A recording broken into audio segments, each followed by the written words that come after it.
Welcome to Doctors of the Baobab. On this podcast, we go beyond the white coat, where we get to know the doctors that we admire and respect. So join me as I explore the stories behind the stethoscope, uncovering the humanity behind the medical expertise. And on today's podcast, get ready for an absolutely amazing episode as I welcome the incredible Dr. Hokehe Eko. Dr. Eko is not just any board certified pediatrician. She's the powerhouse behind Glow Pediatrics, a game changing virtual platform that is revolutionizing the way that we evaluate and support children with autism and ADHD. Her innovative, holistic approach takes into account not only the developmental needs of children, but also the emotional and the physical aspects that make each child unique. She is also the CEO of Kids of Hope, an NPO that brings love, hope, and dignity to children in foster care. What about her personal journey? Her personal journey is nothing short of remarkable. After being told she couldn't pursue medical school due to two traumatic brain injuries, Dr. Eko defied the odds and she turned her lifelong dream into reality. And now she's not only just treating patients, she's empowering families and entire teams to unlock their brain's potential and achieve greatness. Dr. Eko's influence extends beyond the clinic. She's a TEDx speaker, a podcast host of Brain Power with Dr. Eko, and a sought after keynote speaker who's been featured on NPR, Business Insider, BuzzFeed, you name it, she's been on it. Whether she's breaking down the importance of early autism diagnosis or boosting brain health, Dr. Eko is a true force in pediatric medicine. And I'm thrilled to have her on with us today to share her wisdom and her passion. Dr. Eko, welcome to Doctors of the Baobab. Thank you, Dr. Nandumi. So that was I was like, who's that? What is she talking about? Thank you so much. It's such an honor to be here with you and talking with you. And thank you for what you do. You too are a force. Thank you. Thanks. And I know we've been trying to get together for some time. And in one way, because of that, I feel like I know a little bit about you. But I know once you start talking to people, there's so much that gets uncovered that people don't know, or that I actually might have missed. But on this podcast, we normally like to start at the beginning. And I want to maybe introduce that by sharing that, we are connected on social media platforms. And I noted that you post, a little bit about your mother. And tell me a little bit about that. It's sometimes unusual for people to post their mother or parent on their social media platform, but I want to believe that there's a story there. So maybe you can tell me a little bit more about your mother, your relationship, and what impact that she's had on you. Yeah, thank you. You have been paying attention, huh? So yes, my mom turned 80 this year, and I had the absolute honor and I was so thankful for the opportunity to go home to Nigeria and spend over a month there with her, and that was so wonderful because I also, as like I was telling you before we started recording, that I also went to three other African countries, which I was like, yes. Instead of just flying out to the west, you gotta go inside Africa and explore. So I went home for my mom's birthday, and it was just amazing to listen to all the accolades she was receiving. Most people at home call her the mother of multitudes because she's like everybody's mother. I remember growing up, I have four siblings, right? We used to have this twinge of jealousy, like, why does everybody call you mom? Like, really? Why are we sharing you with all these people? But it was just amazing to watch, and she's a true definition of a force because she broke down barriers. She was an academician. She had a PhD in English and African literature, and she's written multiple books. She's been a Fulbright scholar twice. She's done all sorts of things. She became the first female, um, what you would call like president of a university in Nigeria. And she was, so yeah, she's pretty much called mother of multitudes. Everybody calls her mom. But it's just also her humility, right? Because I remember growing up and she would say, okay, let's go. She called me and my younger sister her handbags, right? And so we would follow her on her morning rounds, literally at 7 a.m. We're going to knock on people's doors like the university lecturers, when she was the vice president, she would go and knock on their doors at 7 a.m. and hand them lollipops. Now, these are grown men and grown women, and sometimes older than her, but that's what she did. And the thing I can never forget is like the way they would break out in smiles and they would be laughing and all they were getting was this lollipop at 7 a.m. in the morning, right? And it just seemed like it made their day and they'll be thanking her so much. Thank you for coming by. Thank you, thank you, thank you. And that made such an impression on me, right? As I'm growing older now and I'm I'm more in the public sphere with this virtual practice that we started and just understanding how easy it is to impact people for good, right? With as little as a smile and a lollipop, which costs nothing, right? But it's just the fact that she cared enough to go visit these lecturers to check on them as the head of the school to show them that they were important to her. And so those were just values that have stood out to me over the years. And that's just one story, on and on and on. So yeah, that's why I wrote about her and just encouraging people to go back to being kind because it's so important and you never know who needs it, right? And who just needs the encouragement. And it's simple as a smile. So yeah. And we'll talk a little bit more about how that finds expression in your work currently, especially with the work that you're doing in the nonprofit organization that you're heading. But of course, growing up in Nigeria, you had some challenges with you experienced some traumatic brain injury as well, right? Do you want to maybe share a little bit about that and the role your mother played and how it impacted you and the family?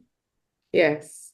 So yeah, I was actually the accidents I had in junior year were that wasn't my first car accident. I had a major one when I was about 10 and miraculously I came out of that one. But then fast forward to junior year of college, I'd also always wanted to be a pediatrician since the age of 5 because my friend died of asthma because her parents didn't have the money to get the medications they needed to give her breathing treatment and she passed away. And so that stuck with me, even though I was a child that was extremely petrified of the hospital.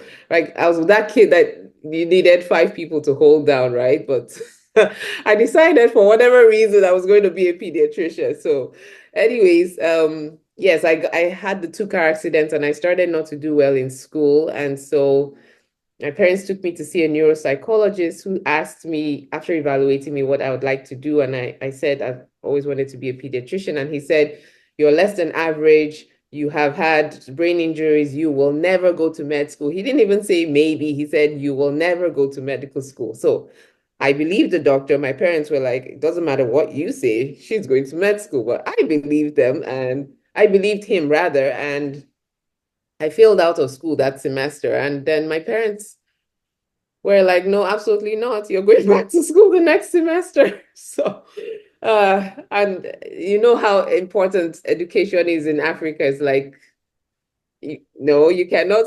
What else are you gonna do? You have to go to school. So they were like, it doesn't matter what he says, you are a doctor, and that's what you're going to be. It doesn't matter what happened. So I always pause there and say it's so important that every child has one safe adult in their lives because that's all it takes. It just takes one person that believes in you and can speak life to you because that's what my parents did when in the face of me failing and feeling like, of course not, I'm never gonna amount to anything because this guy said so.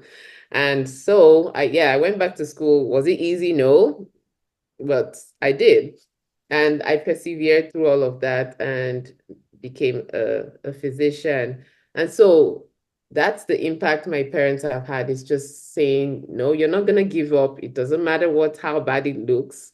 We'll find a way around it. So I mean, after I heard it so long, it took root in my own brain. And then I decided to believe it as well. And I took the actions necessary to do, like to go to med school or to do the courses I did and all of that. So just to encourage whoever is listening, I mean, doesn't matter there's nothing that's impossible.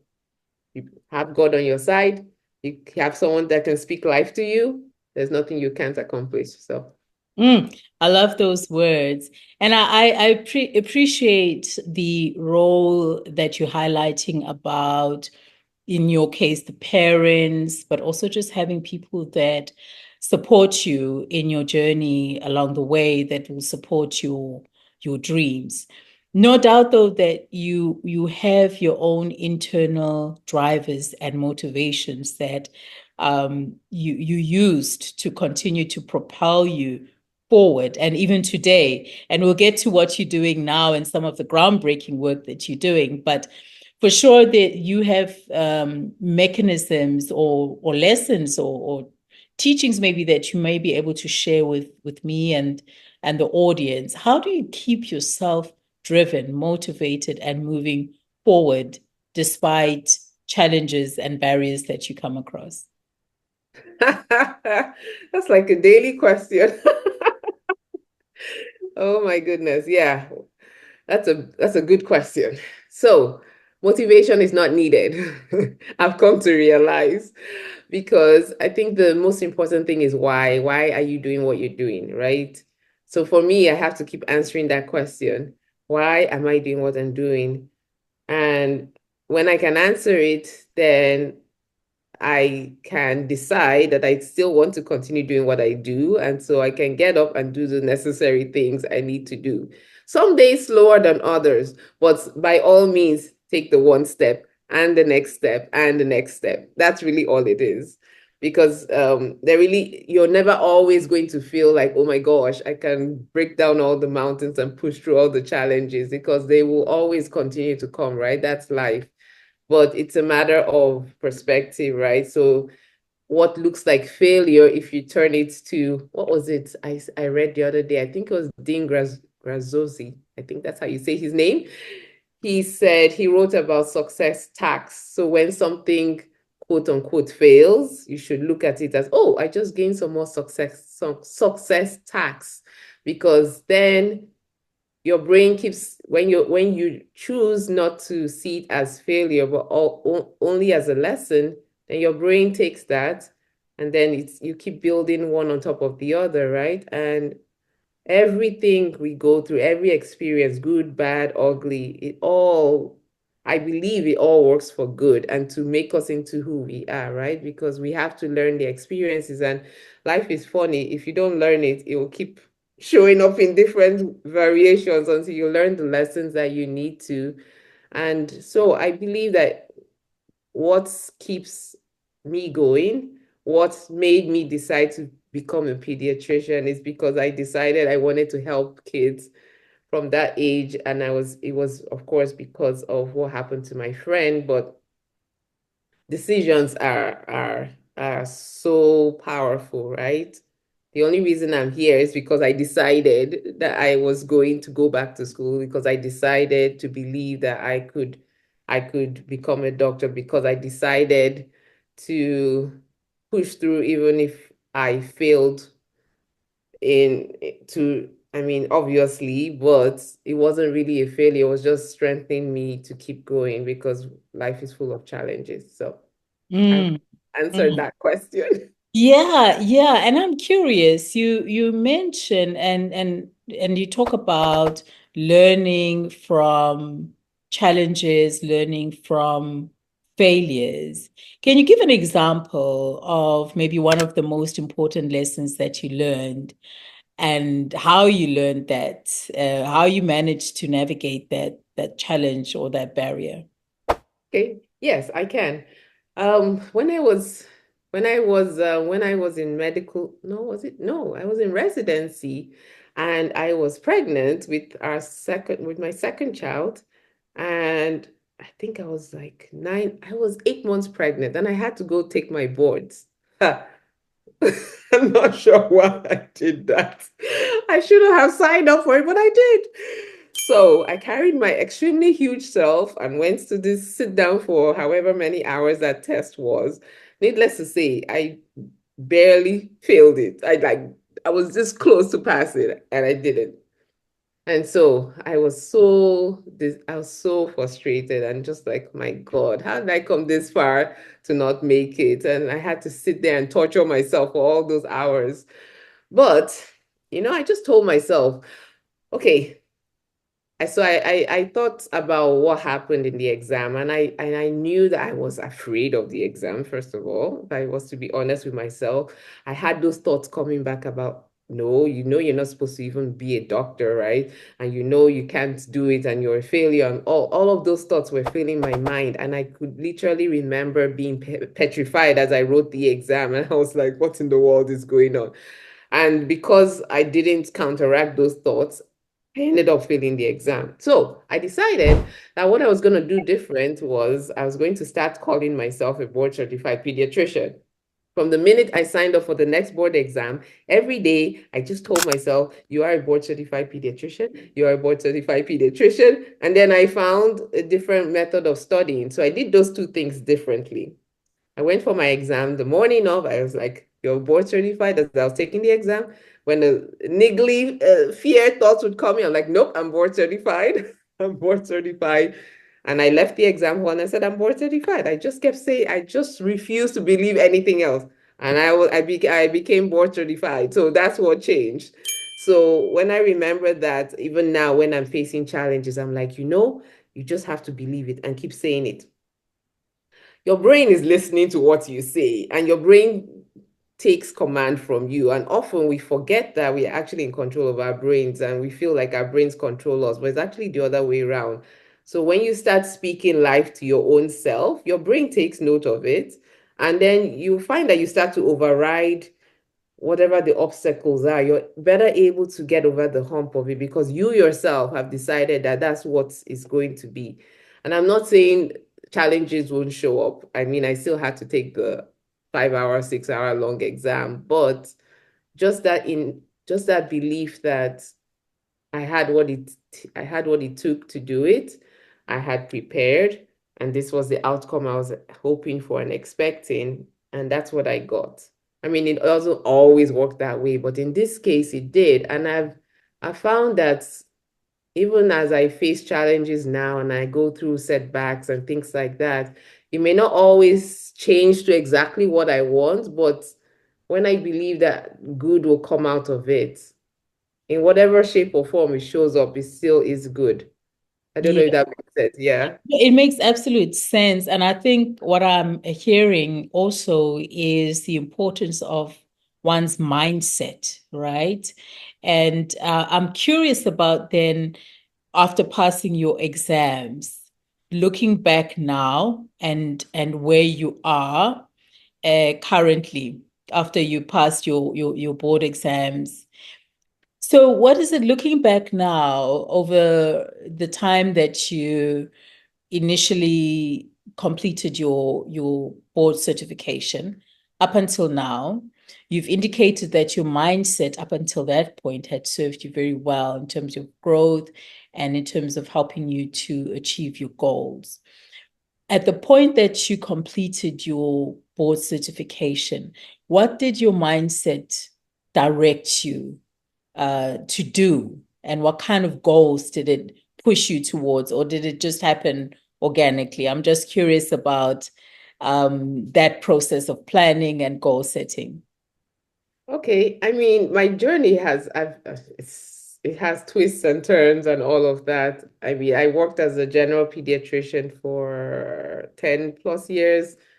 And then I call it a God moment because it's not like I didn't know there was there was concerns with diagnosis and testing in my state. I knew there was a 2-year wait list, but at the right time, it came to the front of my mind, and I was like, oh, I think I can do something about it.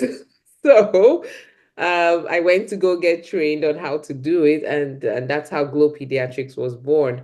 But yes, it's been I think mindset, you mentioned it, growth, that word is critical because you continue to evolve. You don't, if your mindset stays the same, you don't progress like you should. So it's continuous growth. And Dr. Una, one of my mentors, likes to say, be better today 1% than you were yesterday. So we're looking for 1% improvement, right? And so it's continuously doing the things that will expand your mind, like let you know that there's no limits, right? And because reality will always want to place limits on you, like, oh no, you can't do that. Like, why do you think you should be able to do that? But it's just putting yourself in the right communities, right? Because you're like the 5 people you're most around. And so it's critical who's speaking into your ears and who you're listening to as well.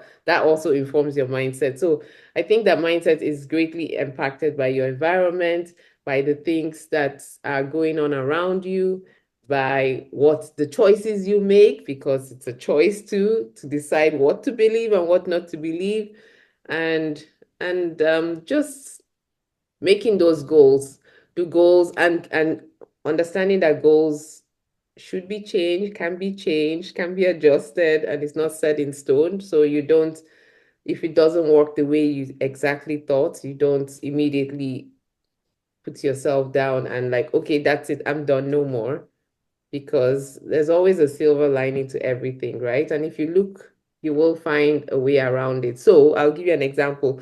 My when I decided I wanted to start my own practice and no longer be employed, I was like, I should go become a home pediatrician, like back in the day, like the doctor with the bag coming to the home. I was like, that is so cool. And it seemed like a few pediatricians have started doing it. But I started and I had zero patients. And I was like, what? Who doesn't want a pediatrician to come to their house and help take care of their newborn? Like I would have wanted one, but I didn't, I never had a single client. So if I had a poor mindset, I could have just said, okay, that's it. Let's find the next job and we're done. Or I listened to that, to what I realized that, there's a 2-year wait list for children with autism, and you do understand that first 5 years of life is absolutely critical to any child's life, or especially if there's a child that has any neurological issues, you want to get therapy on board, you want to get intervention on board first 5 years. So you should do something about it. So if I had decided I was a failure, I wouldn't even have tried. And I would not have Glow Pediatrics today, because literally I went from no clients with that model to Glow Pediatrics. And so, and doing the evaluation. So it's just important. And what has really helped me on my journey is just finding mentors like Dr. Unai mentioned, meeting you, right? How did I even meet you? So I need to And remember. Facebook group. A Facebook group, right? And I just saw Network. your name and I was like, oh, my African sister, we need to talk. Right. So yeah, and it's just to keep going and don't give up on yourself. And your goals and your dreams may evolve in different ways, because the way Glow Pediatrics is, I could never have dreamt it 3 years ago. I mean, like from where? Yeah. Because So everything in my head was just you're employed and that's what you do, Good. So let's talk a little bit more about Glow Pediatrics. What is the mission of your practice? Who is it serving? And I know you're doing something very, very different. And how did that idea come about? So maybe let's start at the beginning, where you make a decision that you're going to do something different and work on this 2-year waiting list for evaluation, and then take us to where it is today. Okay. Yeah. So So yes, I learned how to do the evaluations, and then I decided, okay, I will tell like the I will get credential with some insurance companies and I will just start. And so I just started going from pediatrician office to pediatrician office. Okay, this is what I do. And so they're telling people I do this. And then that's how it started. And so as I was serving children in my state, and then I realized when I started putting it on social media, I started having people ask me, so there's a 3-year wait list in my state. Can you help me? And I was like, okay, that's new. Can this be done virtually? And then I started looking and I was like, oh, wait, it can be done virtually. And so I adapted what I do in my office to virtual um, platform. And so that's how I started. And then I just got one state license and then I got the other and then I got the other. And then I was like, wait, I can't keep doing all this. And so now I have 2 pediatricians working with us that also do evaluations. So now we're in like about 10 states.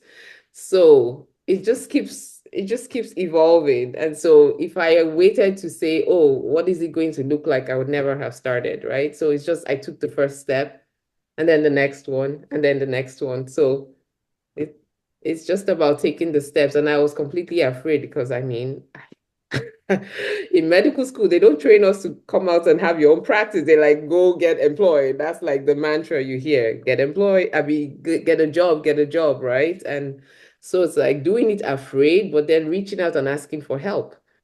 Like I'll always ask, I'll call up when I decided I was going to start my practice. I went on Facebook and all the pediatricians that even attempts had anything similar to what I was doing. I reached out to them and said, please, can I ask you a few questions? Please, can you talk to me? I don't even know where to start with any of this. And that's why I'm so happy to pay it forward too, and to help others coming behind me to say it's possible, it's doable, keep asking questions, stay teachable. Just know that you're not a failure. You will fall down, you will fail. I mean, it's part of the journey, but you just get up and remember why you're doing what you're doing. Yeah. Yeah. And of course, you're very humble because you really understate the fact that it's the first virtual platform. So I know you are going to underplay that because I know doctors generally they always don't want to sound braggadocious, but that is really a very groundbreaking and innovative approach to diagnosis. What I also gleaned from reading through your profile and the work that you do is that you don't limit yourself to just the clinical aspect in your approach. You take a more holistic approach to ADHD and also brain health. Can you talk a little bit more about that expanded and wider view that you take around your work? How did I become a holistic pediatrician or integrative pediatrician? So my daughter, who was about 9 at the time, her lips turned jet black. And nobody could, that's right, that's what I thought too. Nobody could figure it out. And then she started having allergy-like symptoms, and then her behavior started changing. And then she broke out in this really bad rash. I'm like, what in the world? So I went to see a dermatologist. They're like, we don't know what this is. I'm like, what? And then I went to see the allergist, and they did the whole allergy testing, and everything was negative. And that's when I got mad because I'm like, listen, I'm a physician. Look at this child. She looks like there's something going on. This is an allergy picture. What is it? And all the tests were negative. So I was like, okay. I started researching. I didn't even know what I was searching for. And then I think I ran into this group of docs on Facebook, like talking about functional medicine. I was like, what is this? Like, have I been living under a rock? I've never heard of anything like that. And so I came across this blood test that I did. It showed she was highly sensitive to gluten, eggs, dairy, wheat, pineapple, cashew. So all the things we were happily eating at home, this whole time, her body was fighting back. And so I just cleared the whole fridge that day and I said, well, wonderful kids. All of us are now egg-free, dairy-free, gluten-free, pineapple-free. So we completely cleared our diet and changed it. And in 6 weeks, her lips turned back to pink. And that's when I was like, oh, wait. So there's such a strong connection between what we're eating, behavior, skin. I mean, you kind of know that as a doctor, but my God, this was so dramatic. Like, and wait, how come all the other tests we didn't find it? That's when I was like, okay, so I need to learn about this. So I went and got retrained, and I did a fellowship in integrative pediatrics. And then how did I get into autism and ADHD? Okay, with ADHD, it was this 4-year-old that showed up in my office. He was in foster care, and they said he has ADHD. You know how it's interesting when people show up in your office with the diagnosis already and then tell you to give the medicine they already have. So I was like, what? He's 4. How can you give him an ADHD diagnosis? But the interesting thing was I spent 15 minutes with this young boy, and he would bounce off the walls, hit the wall, come back, give me a hug. So I got like 15 hugs, and I was like, well, but this is different. So I heard myself telling the foster care worker, I said, he needs a home, find a home where they'll love him. And even I was like, that's what? What did I just say? And he was looking at me like I had lost my mind. And he's like, aren't you giving him meds? I'm like, no, he needs a home where he's loved. Because in my head, I guess my mommy brain took over. I don't know what, but it must have been God that made me say that. But I'm glad I didn't give the kid meds because he didn't need meds, because I saw him 6 weeks later and he was in this amazing foster dad's home. He sat on the dad's lap. He gave me one hug and there was no more hitting the wall. So I was like, what happened to the hyperactivity? That's when I was like, oh, wait. So there has to be a link between behavior, trauma, and and that was when all that research with adverse childhood experiences was coming out, and we really didn't know that much then. And so, of course, I started trying to figure out that whole connection. And so I was like, oh, wait. And then the more I dug into it, the more I found there's a connection between ADHD and the environment and the food you eat and all of that.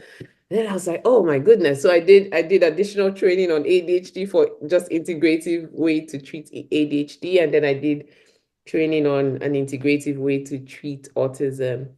And so then when I started Glow Pediatrics, at first I was just doing evaluations. And then it hit me one day like, wait, but you can help these kids. What do you mean evaluation by there's a diagnosis? But you know what to do to help them feel better, really, from the inside out. So that's how I added integrative medicine to Glow Pediatrics as well. So it's really, and when I say integrative medicine, that really means we're looking at the whole child, right? So it's not just your symptoms. So it's not, oh, the child is hyperactive, here's medication. I'm not against medication, but my first question would be like, what's his sleep like? Is he constipated? Because if you're really constipated, you won't sleep well, and neither will you act right, right? It's all connected. The gut and the brain are connected. So if you address the gut health, like address all those imbalances going on there, it does affect the brain and improve brain function. And it will affect the sleep, which if you think about it, if you don't sleep, you won't behave well, right? Even as adults, we can't function well. Talk about a kid who can't even verbalize very well what's going on with them, but they can't sleep. Then they really, really, really will not act right. ADHD could almost be called, it could also be called the sleep disorder, because most of those children with it and adults don't sleep well. And so, as an integrative physician, I am addressing all of those underlying factors that are worsening the behavior or making the behavior more apparent, the one that we are that's less desirable. So like the inability to focus or the aggression or the hyperactivity, things like that, because there are factors that make it worse better. So that's how I approach care now, is looking at the whole child. And with that approach means looking at the whole family, because it's not just a child thing, right? So if your child isn't doing well, you're not showing up well at work, you're not going to be productive at work because you probably are not sleeping either, right? And also your nutrition might be off, because if you and your kid are eating the same thing and your kid is off, that means you are too. So I find myself talking to parents more and more, and I just realized that pediatrics is not really about the kid, it's really the whole family. And if I address it from that angle, then the child really does better. Because if the parents aren't fine, the child won't be fine. I don't care how much medicine I give the kid, the Mm. parents who have to be doing well. So I'm not an adult physician, but I try to provide resources for the parents as well to do better, so that their whole family does better. So Mhm. And you also educate, right? And you create awareness around this yeah. with the work that you do. But I wanted to also talk a little bit about an area that one gets the impression is driven by your passion and your love for children, which is the work that you do with foster care. Can you share a little bit about how you got into that and what does that mean to you? Is that something that was influenced by your mother when you mentioned her love for children as well, children outside of her own family? Tell me a little bit about the foster care work that you do. That's so interesting you just said that, because unconsciously it has to be. I've never actually put those two together, because people often ask me, have you ever been in foster care? No. Have you been a foster parent? No. So why do you have a nonprofit for foster kids? Thank you for saying that. That is so interesting. I never put those two together. But you're absolutely right. Our house was always full of people and kids and everybody either getting fed or getting clothed or something or another. So yeah, I've seen that all my life. And so my foster care journey started with my little friend I told you about. And then I was like, I keep having these God moments, because it's not like I didn't know there were foster kids in the practice, right? But then after I encountered that little boy, I started to spend a little more time talking to the foster parents when they came in. And I kept hearing the story over and over. The kid just showed up in my house with nothing. I was like, with nothing? What happened to all their stuff? They're like, no, they just take them from the homes of their parents, and then they just put them in with this foster parent who's a stranger with nothing that's theirs. And then it clicked in my head that one of the first words of a child is mine, right? And so if they don't have anything that's theirs, that's a whole nother form of trauma. That's a whole nother layer of trauma. On top of the fact you just took them from that house, the only home they know, and now they're with a stranger. So what I forgot to add with my story about my little friend was he had been in 10 foster homes in 6 months. Mm, sure. You have been in 10 strangers' houses and you're 4 years old in 6 months. What will you be like? Mm, mm, You yeah. either be hitting walls or you will not be speaking to people. It's one of those two Yeah. things. So the more I talked to them and I heard that, and I was like, I can do something about it. So I didn't even know the first thing about starting a nonprofit. I just got these foster moms together. So I decided, how about we start making bags, hence the word Kits of Hope. We make bags with brand new things so that they know that they are valuable and they're special and they deserve new things, and like books and toys and underwear, because I kept hearing they don't have underwear and all of that, and socks and things like that, and just things that will comfort them, like teddies. And so we did that. We put those bags together. I remember the first one we did like 100 bags, dropped it off at the Department of Health Services so that when they pull the kids out of their homes, they can hand them the bags, right? At least the kid now has something that's theirs. Mm, To try and mitigate in whatever little way that trauma the child must be feeling. So I did that, and I remember after we dropped them off, I was like, so what next am I supposed to do? But somehow, I mean, I started digging and finding and asking questions, and I figured out how to create a nonprofit. But so yeah, foster kids are really part of the forgotten children of America. There's so many of them.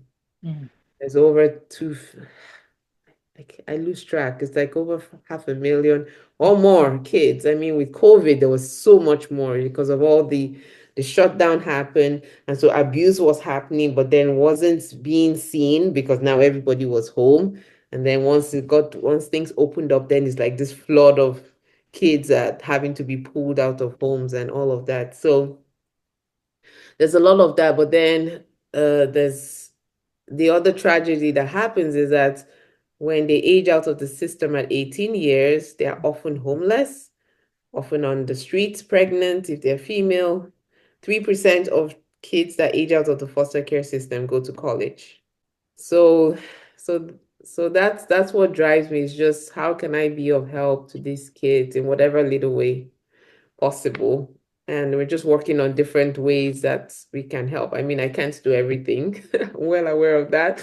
So it's just in whatever way I can help. And we started doing like going into schools and teaching educators about ADHD versus trauma, like what that difference looks like, how similar they can be, because that's the other thing. They're spending so much time in school. And if the teachers can understand that they're not really trying to be they're not trying to disrupt the class and all of that. It really could be this. And if we're not addressing the trauma, then it's just going to continue, right? The cycle, we have to break it somewhere. And if it's ADHD, then the teachers need to understand that when a child has ADHD, they really can be 3 to 5 years behind developmentally. And it's not because they're being obnoxious in your class. Is really because they actually need the help and they really, really, really don't know how to do the thing that you're asking them to do because their brains haven't caught up yet, and so it's just spreading that awareness that we have to have more empathy with our kids and have more understanding of what's going on with them so we can appropriately help them. No, thank you for sharing that often neglected understanding. I think as doctors, who have worked with children before, we don't often think about the impact of the foster care system on the child in terms of their health, their future, their education. And again, I think this speaks to the way that you've talked about looking at each and every circumstance holistically and not just sort of dealing with the child and that's it and that's your job done as a doctor. So I really appreciate your perspective on that. So as we wrap up, and I'm going to give you an opportunity maybe to share whatever it is that is in your heart just to close with. But my last question to you is, I get the impression, and it's come through in maybe the language that you've used, that you have a sophisticated or mature level of spirituality. Would that be accurate if I said that? Yes, yes. I believe God is my father and that he definitely guides me in every single thing I do. And I wouldn't be here without him. I mean, I could have died how many times with all the car accidents and all the things and just I found that when I'm obedient to what I feel he's asking me to do, which in like in the two things I'm doing, taking care of kids with ADHD and autism, taking care of kids with foster care, that I'm able to live out my purpose for why I'm here, because everybody has a purpose for why they are on earth. And I want to die empty. I want to be like my mommy at 80, like still impacting people. She still goes around, she still goes around doing the same thing she was doing when I was a kid. And so yes, and that has informed me and I continue to share that because I wouldn't be here without God and my faith in him. So yes. Great, thank you. And so I'm going to hand it over to you if there's anything that you'd like to share. I know we have limited time, but there must be something that, just parting thoughts from you before we conclude our recording? Yes, so to all my fellow docs listening and whoever else is listening, know that you are valuable and there's a reason you're here and that you can make an impact on everybody's life. It's as simple as a smile and just being a helping hand. And I think if more of us did that, then our world would definitely be better, not in a cliche way, but our world could even be just the people around us, right? The people that we have influence over. And so it makes such a difference because I've experienced that myself. And so I know it's so critical. But yeah, even more than that, our children are watching us. They're like sponges, right? They take more of what we do, even more than what we say. And so if we need to model that for our children. And I find that with my three kids, I have to they keep me on my toes. And so as an African doctor, I've chosen to take the good parts of our culture and leave some of it behind. So some of the ones I have adopted, which I found is good, is to be able to say I'm sorry to my kids, right? If I say something and I myself don't keep my own word, I should be able to say, I'm sorry about that and then do better because they're learning from that. And I think it's important because we want to always have a sense of humility and know that we don't know everything. We haven't all arrived. We're all still learning every day. Back to the growth mindset, right? That we can keep learning and growing and teach that to the next generation. So, Yeah. yep. And so anybody that is interested in having you either as a speaker or as a guest, or even just want to collaborate with you, how can they reach out to you? Yes, thank you for that. So I can be found on, let's see, website is glowpediatrics.com. My email address is Dr. Eko, DREKO at glowpediatrics.com. I have, so yes, if you're interested in and your child needs an evaluation or you need integrative services for your child, that's where you would go on the website and you can fill out the contact form and we'll be happy to get to you. I have a book that's called Children's Love Letters, How Your Child Spells Love. So, and that's available on Amazon. It's also on my website as well. And that's just a book I put together just to encourage parents to explore what love looks like from the lens of their child. So the nonprofit is kidsofhope.org. Thank you for supporting our mission to help foster children feel seen and know that they are valuable. Yes. Yeah, Dr. Eko, an absolute pleasure talking to you. And thank you so much for your time and all the insights that you've shared with us, and especially the pearls of wisdom. I think anybody that is listening or watching to this interview will definitely be inspired to be better and definitely to adopt a growth mindset. Thank you, Dr. Eko. My pleasure. It was such an honor to be with you here today. Thank you. Thank you.